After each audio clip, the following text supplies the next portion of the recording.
Hello friend, this is Shashank Singh and welcome back my YouTube channel IS point best way of learning. Friends, आज हम सभी अध्ययन करेंगे विदेशी व्यापार तथा विदेशी निवेश का उदारीकरण। जैसा कि इस समय आप लोगों को पता है कि हम सभी NCERT class 10th economic chapter number 4 के बारे में अध्ययन कर रहे हैं। उसी सिलसिले में आज एक नया टॉपिक है आप सभी के लिए, विदेश व्यापार तथा विदेशी निवेश का उदारीकरण। यानी कि विदेशों से व्यापार, एक देश का दूसरे देश से व्यापार कैसे होता है और जो निवेश होता है यानी निवेश कैसे किया जाता है और विदेशी व्यापार के साथ साथ उदारीकरण क्या है, ये भी हम सभी जानेंगे। तो दोस्तों, जिन लोगों ने हमारे IS पॉइंट के YouTube चैनल को सब्सक्राइब नहीं किया है वो सब्सक्राइब कर लें और बेल आइकन को जरूर प्रेस करें ताकि हमारे चैनल पर अपलोड होने वाली समस्त वीडियो की इन्फॉर्मेशन आपको बहुत जल्द सबसे फास्ट मिल सके। तो दोस्तों, आइए अब हम स्टार्ट करते हैं। हम भारत में चीनी खिलौनों के आयात वाले उदाहरण पर वापस लौटते हैं। जैसा कि मैंने दूसरी या तीसरी वीडियो में ही बताया था कि भारत में जो चीन के द्वारा तैयार किए हुए टॉयज हैं यानी खिलौने हैं, वो काफ़ी नवीन नवीन टेक्नोलॉजी के हैं और आकर्षक दिखते हैं। तो भारतीय बाज़ारों में चीन के द्वारा निर्मित खिलौने ज़्यादा प्रचलन में हैं और सस्ते होने के कारण अधिक बिक्री होते हैं उसके। मान लीजिए कि भारत सरकार खिलौनों के आयात पर कर लगाती है, तब क्या होगा? इसका अर्थ है कि जो इन खिलौनों का आयात करना चाहते हैं उन्हें इन पर कर देना होगा। कर का मतलब होता है टैक्स देना होगा। टैक्स के कारण खरीदारों को आयातित खिलौनों की अधिक कीमत चुकानी होगी। तो ये स्वाभाविक बात है कि जब सरकार उस पर टैक्स लगा देगी तो जितने में खरीद के लाए होंगे उससे ज़्यादा अमाउंट उनको, यानी कि खरीद के लाए उसका अलग पैसा दिया, टैक्स दिया उसका अलग से पैसा हो गया, तो जो उनको बेनिफिट मिलता था उसमें कुछ न कुछ पैसे की कटौती हो जाती है। चीन के खिलौने अब भारत के बाजारों में इतने सस्ते नहीं रह जाएंगे और चीन से उनका आयात स्वतः कम हो जाएगा। भारत के खिलौना निर्माता अधिक समृद्ध हो जाएंगे। फिलहाल अभी वर्तमान कंडीशन में, वर्तमान सिचुएशन में तो भारत ने चीन के समस्त जितने ऐप्स थे और जो भी आयात सामान वहाँ से आयात होते थे सब पर बैन लगा दिया है। इंपोर्ट एक्सपोर्ट सब पे बैन लग चुका है। तो अभी तो कुछ इसके बारे में कह भी नहीं सकते हैं कि चालू होगा, स्टार्ट होगा या नहीं होगा। फिलहाल वर्तमान स्थिति में तो बैन ही है। आयात पर कर व्यापार अवरोधक का एक उदाहरण है। हम इंपोर्ट ड्यूटी ज़्यादा लगा देंगे, एक्सपोर्ट ड्यूटी लगा देंगे, तो क्या है कि सामान विदेशों से कम आएगा। जब हम एक्सपोर्ट ड्यूटी लगाएंगे तो सामान कम आएगा क्योंकि देना पड़ जाएगा टैक्स। तो लोग क्या सोचेंगे कि चलो अपनी इंडिया में ही इसका निर्यात निर्माण करते हैं। तो इसलिए सरकारें व्यापार अवरोधक का प्रयोग विदेश व्यापार में वृद्धि या कटौती करने और देश में किस प्रकार की वस्तुएं कितनी मात्रा में आयातित होनी चाहिए यह निर्णय करने के लिए कर सकती हैं। यानी कि देश में कौन सी वस्तु कितने % में निर्माण होनी है, या विदेशी व्यापार को हमको बढ़ावा देना है या नहीं देना है, यह सरकार के अंडर में होता है। वो टैक्स लगा करके या टैक्स में छूट दे करके ये सब नियंत्रण में, कंट्रोल में ले आती हैं। स्वतंत्रता के बाद भारत सरकार ने विदेश व्यापार एवं विदेशी निवेश पर प्रतिबंध लगा रखा था। देश के उत्पादकों को विदेशी प्रतिस्पर्धा से संरक्षण प्रदान करने के लिए यह अनिवार्य माना गया। 1950 और 1960 के दशकों में उद्योगों का उदय हो रहा था और इस अवस्था में आयात से प्रतिस्पर्धा इन लोगों को बढ़ने नहीं देती। इसलिए भारत ने केवल अनिवार्य चीजें जैसे मशीनरी, उर्वरक, और पेट्रोलियम के आयात की ही अनुमति दी। यानी कि जब लगा 1950-1960 के दशक में कि हमको कुछ नेसेसरी जो भी नीड्स हैं हमारी उसको फुलफिल करना है, तो कुछ चीज़ें जैसे उर्वरक हुआ, पेट्रोल हुआ, डीजल हुआ, मिट्टी यानी केरोसिन हुआ, मिट्टी का तेल जिसको बोलते हैं, और मशीनरी, ये सब आयात करने लगा। ध्यान दीजिए कि सभी विकसित देशों ने विकास के प्रारंभिक चरणों में घरेलू उत्पादकों को विभिन्न तरीकों से संरक्षण दिया है। यानी कि अगर आज कोई भी कंट्री विकसित हुई है तो उसमें घरेलू उत्पादों को संरक्षित किया और घरेलू उत्पादों को बढ़ावा दिया। घरेलू उत्पाद का ही नतीजा है कि आज उनके यहाँ डेवलपमेंट बहुत आगे है और वो विकसित हैं। भारत में करीब सन 1991 के प्रारंभ से नीतियों में कुछ दूरगामी परिवर्तन किए गए। जो विदेशी व्यापार और विदेशी नीति थी उसमें चेंजिंग हुई 1991 के प्रारंभ में। सरकार ने यह निश्चय किया कि भारतीय उत्पादकों के लिए विश्व के उत्पादकों से प्रतिस्पर्धा करने का समय आ गया है। यानी यह डिसाइड कर लिया कि अब जो विश्व स्तर पे जो विदेशी उत्पाद हैं वह भारतीय उत्पाद अब उसकी बराबरी कर सकते हैं, कंपटीशन में आ सकते हैं। यह महसूस किया गया कि प्रतिस्पर्धा से देश में उत्पादकों के प्रदर्शन में सुधार होगा, क्योंकि उन्हें अपना गुणवत्ता में सुधार करना होगा। इस निर्णय को प्रभावशाली अंतर्राष्ट्रीय संगठनों ने समर्थन किया।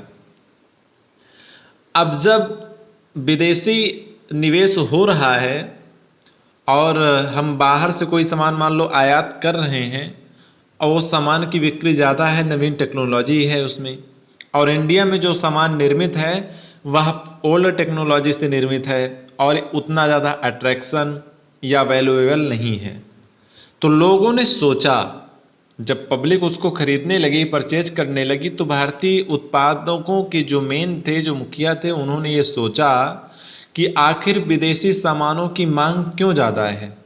उसका रीज़न समझा और उसका एनालिसिस किया। उसके बाद इस नतीजे पे आए कि उन्होंने भी सेम टेक्नोलॉजी और सेम अट्रैक्शन वाली चीज़ों को प्रिपेयर करना, मैन्युफैक्चर करना यहाँ शुरू कर दिया।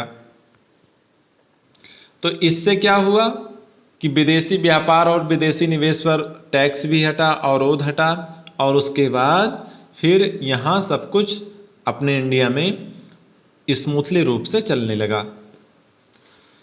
वस्तुओं का आयात निर्यात सुगमता से किया जा सकता था और विदेशी कंपनियां यहाँ अपने कार्यालय और कारखाने स्थापित कर सकती थीं। जैसा कि हम लोग बहुराष्ट्रीय कंपनियों के विषय में इसके पिछली वाली वीडियो में अध्ययन किया है। जिसने भी इसके पहले वाली वीडियो को नहीं देखा है, डिस्क्रिप्शन बॉक्स में लिंक दी हुई है, आप उस लिंक को क्लिक करके पिछली वीडियो वॉच कर सकते हैं।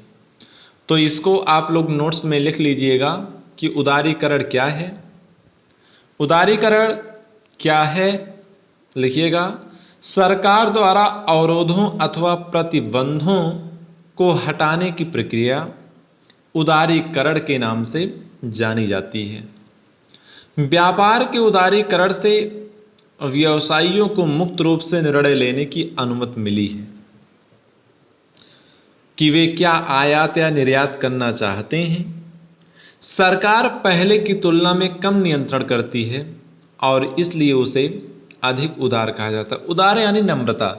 पहले फुल कंट्रोल गवर्नमेंट करती थी, अब क्या है, जो व्यापारी हैं उनके हाथ में है, लेकिन आंतरिक रूप से निरीक्षण गवर्नमेंट करती है। फुलफिल नहीं है अभी भी पूरी तरीके से व्यापारी लोग, इसलिए यह उदारीकरण कहा जाता है। आओ इन पर विचार करें। पहला, विदेश व्यापार के उदारीकरण से आप क्या समझते हैं फ्रेंड्स? अभी जैसा कि मैंने ऊपर टॉपिक में बताया है। सेकंड है, आयात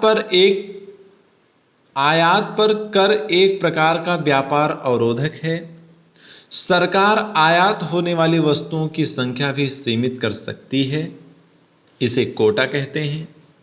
क्या आप चीन के खिलौनों के उदाहरण से व्याख्या कर सकते हैं कि व्यापार अवरोधक के रूप में कोटा का प्रयोग कैसे किया जा सकता है? आपके विचार से क्या इसका प्रयोग किया जाना चाहिए? चर्चा करें। फ्रेंड्स, ज़रूर आप इन दोनों प्रश्नों के उत्तर लिखेंगे। इन केस आपको नहीं आता है, आई विल टेल यू, आप कमेंट बॉक्स में जाकर कमेंट करके जान सकते हैं। विश्व व्यापार संगठन अगला टॉपिक है आपका, विश्व व्यापार संगठन।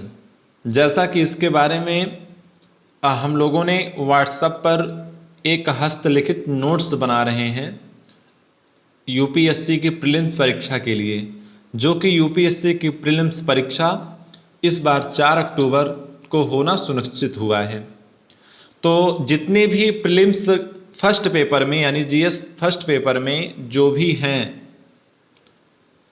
वह सब कुछ जितने भी टॉपिक हैं उसका कंटेंट हमारी अनुभवी टीमों द्वारा तैयार किया गया है और सारे notes per day WhatsApp group में और टेलीग्राम पर एवं आईएएस पॉइंट की फेसबुक आईडी पर अपलोड किए जा रहे हैं, शेयर कराए जा रहे हैं। आप वहां से हैंड रिटन नोट्स प्राप्त कर सकते हैं बिना किसी शुल्क के।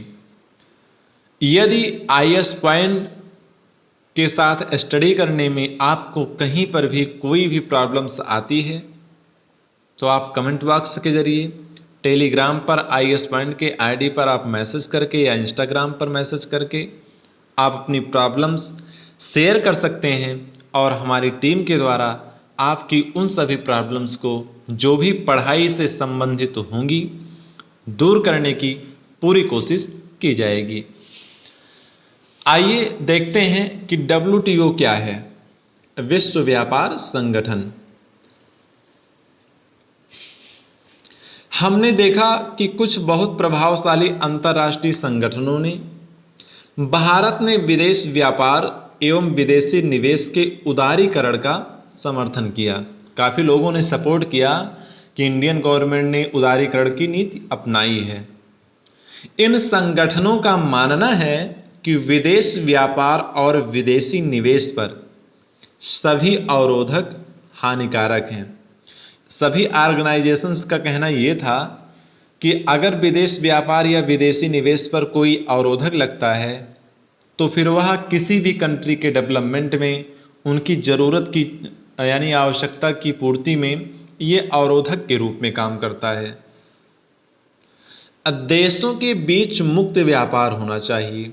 विश्व के सभी देशों को अपनी नीतियां उदार बनानी चाहिए, यानी कि जो एक देश से दूसरे देश का व्यापार हो वह मुक्त रूप से हो और सभी देश भारत की इसी नीति उदारीकरण का पालन करें। सभी देशों को उदारीकरण की नीतियां अपनानी चाहिए। विश्व व्यापार संगठन एक ऐसा संगठन है, इसके बारे में मैंने पूरा डिटेल में नोट्स में लिखवाया हूं और उसको शेयर होगा, तो आप लोग वहां से WTO के बारे में पूरी तरीके से नोट्स में लिख लीजिएगा। नोट्स तो उसका बना ही है फिलहाल। विश्व व्यापार संगठन का उद्देश्य जो है, ध्येय है, वह है अंतर्राष्ट्रीय व्यापार को उदार बनाना। उदार का मतलब कि यानी मुक्त रूप से व्यापार एक देश का दूसरे देश से हो सके, कोई अवरोध न उत्पन्न हो। विकसित देशों की पहल पर शुरू किया गया विश्व व्यापार संगठन अंतर्राष्ट्रीय व्यापार से संबंधित नियमों को निर्धारित करता है और यह देखता है कि इन नियमों का पालन हो। वर्तमान में विश्व के लगभग 150 देश विश्व व्यापार संगठन के सदस्य हैं। ये 2006 की रिपोर्ट है, लेटेस्ट देखनी पड़ेगी, मैं देख के आपको बता दूंगा। यद्यपि विश्व व्यापार संगठन सभी देशों को मुक्त व्यापार की सुविधा देता है। क्लियर हो गया ना यहाँ कि विश्व व्यापार संगठन सभी देशों को फ्री व्यापार करो, बिजनेस करो, एक देश को दूसरे देश से जोड़ो, कनेक्टिविटी स्थापित करो, रिलेशनशिप मजबूत करो, ये सब फैसिलिटी देता है। परंतु व्यवहार में देखा गया है कि विकसित देशों ने अनुचित ढंग से व्यापार अवरोधकों को बरकरार रखा है। विकसित देशों ने ये सोचा कि अगर हम उनको अपने यहाँ का सामान निर्यात करेंगे, भेजेंगे, आयात कोई देश करेगा तो क्या है, कल को वो भी विकसित हो जाएंगे तो वो भी हमारी ही लिस्ट में आ जाएंगे। तो यानी निगेटिविटी थिंकिंग, बाकी ऐसा कुछ भी नहीं है। हमको सबको साथ में मिला करके आगे बढ़ना है। दूसरी ओर विश्व व्यापार संगठन के नियमों ने विकासशील देशों के व्यापार अवरोधों को हटाने के लिए विवश किया है। इसका एक उदाहरण कृषि उत्पादों के व्यापार पर वर्तमान बहस है। तो दोस्तों, आज के इस वीडियो लेक्चर में इतना ही। हमें पूरी तरीके से उम्मीद है कि विश्व व्यापार संगठन और विदेश व्यापार तथा विदेशी निवेश का उदारीकरण, ये दोनों टॉपिक आपको अच्छे तरीके से समझ में आया होगा। इन केस किसी भी टॉपिक पर कोई भी डाउट्स है, आप उसको कमेंट बॉक्स में आकर के पूछ करके क्लियर कर सकते हैं। दोस्तों, कल फिर हम मिलेंगे एक नए टॉपिक, नए ज्ञान के साथ। तब तक आप हमारे IAS पॉइंट से जुड़े रहिए, पढ़ते रहिए, मुस्कुराते रहिए और अपने लक्ष्य की ओर आगे बढ़ते रहिए।